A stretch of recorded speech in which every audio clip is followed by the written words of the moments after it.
ಅವರೇ Shri Yogish M Patil, MD ಮತ್ತು CEO ವಿದ್ವತ್ innovative solutions limited ಅವರು ನಡೆದು ಬಂದ ಹಾದಿಯ ಕುರಿತು ಒಂದು ವಿಟಿ ಇದೆ, ನೋಡ್ಕೊಂಡು ಬರೋಣ.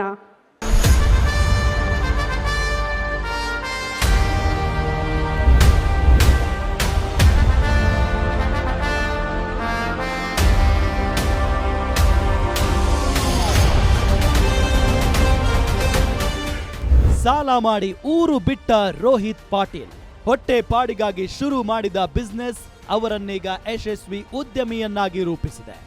ವಿದ್ವತ್ ಇನ್ನೋವೇಟಿವ್ ಸೊಲ್ಯೂಷನ್ಸ್ ಮೂಲಕ ಕನ್ನಡವನ್ನ ಟೆಕ್ನಾಲಜಿ ಮೂಲಕ ಹತ್ತಿರವಾಗಿಸಿದವರು Rohit Patil.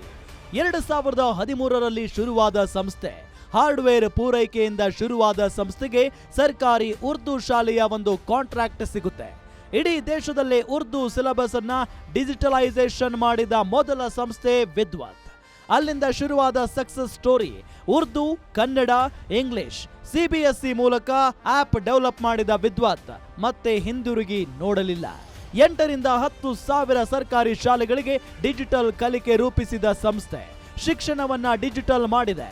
Smart class, animation, virtual ಕಲಿಕೆಯ ಮೂಲಕ ಶಿಕ್ಷಣ ಕ್ಷೇತ್ರದ ಗೇಮ್ ಚೇಂಜ್ ಮಾಡಿದ ರೋಹಿತ್ ಪಾಟೀಲ್ ಅವರಿಗೆ ಗೇಮ್ ಚೇಂಜರ್ ಅವಾರ್ಡ್ ನೀಡುತ್ತಿರುವುದಕ್ಕೆ ಗ್ಯಾರಂಟಿ ನ್ಯೂಸ್ಗೆ ಹೆಮ್ಮೆ ಇದೆ.